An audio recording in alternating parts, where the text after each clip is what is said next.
नमस्कार दोस्तों, मैं सौरभ डीआरएक्स में आप सभी का एक बार फिर से स्वागत करता हूं। आज की इस वीडियो में हम बात करेंगे यूरिक एसिड। यूरिक एसिड कैसे बनता है और इसके लिए मार्केट में कौन सी बेस्ट मेडिसिन अवेलेबल है। तो चलिए शुरू करते हैं। दरअसल यूरिक एसिड हमारी बॉडी में बनने वाला एक मटेरियल है जो कि किडनी के द्वारा फिल्टर कर कर फ्लश आउट कर दिया जाता है। पर जब कभी भी यूरिक एसिड ज्यादा मात्रा में बनता है और हमारी किडनी उसको फिल्टर नहीं कर पाती है तो यूरिक एसिड क्रिस्टल फॉर्म में हमारी बॉडी में हमारे जो जॉइंट्स होते हैं उनमें डिपोजिट हो जाता है, जिससे गाउट्स की समस्या होती है।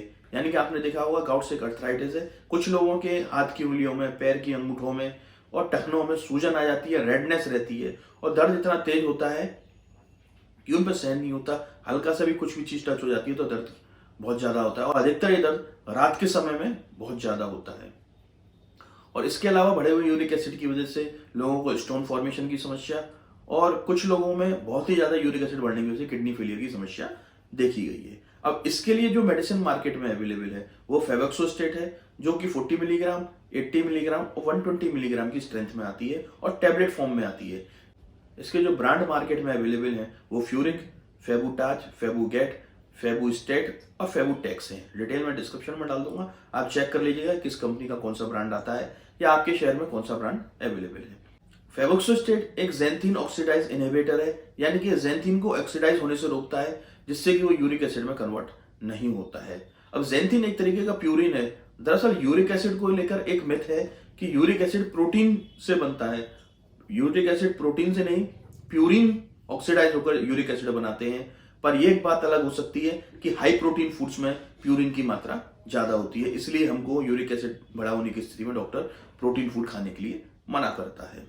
इसकी जो डोज है वो 40 मिलीग्राम टैबलेट की रहती है, यानी डॉक्टर पेशेंट्स को 40 मिलीग्राम की टैबलेट एक दिन में एक बार लिखता है। पर कुछ पेशेंटों को जिनको 40 मिलीग्राम देने के बाद भी अगर रिजल्ट्स नहीं मिलते हैं तो डॉक्टर उनको 80 मिलीग्राम और 120 मिलीग्राम लिखता है और इसको अधिकतर 3 महीने 4 महीने तक भी दिया जा सकता है। कुछ पेशेंटों में इसको लेने के बाद जो साइड इफेक्ट देखने को मिलते हैं वो घबराहट की समस्या, उल्टी की समस्या, बेचैनी की समस्या, सर में दर्द की समस्या, या इसको लेने के बाद कुछ लोगों के लिवर एंजाइम्स भी बढ़े हुए देखे गए। तो उस स्थिति में 45 से 60 दिन बाद डॉक्टर एक लिवर एंजाइम्स का टेस्ट कराता है और उसमें अगर कोई वेरिएशन आता है तो डॉक्टर उसके लिए भी एक मेडिसिन आपको प्रिस्क्राइब कर देता है।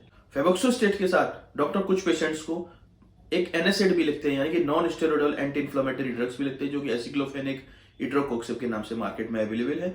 ऐसा इसलिए किया जाता है क्योंकि कुछ केसेस में देखा गया है कि फेबोक्सोस्टेट लेने के बाद लोगों का जो गाउट्स का पेन है वो बढ़ जाता है। तो उस स्थिति में डॉक्टर 15 दिन के लिए या 20 दिन के लिए कोई भी एनएसएड लिखता है और फिर उसको एसओएस में, यानी कि जब दर्द ज्यादा हो तब आप इसको ले सकते हैं, उस तरीके से लिखता है।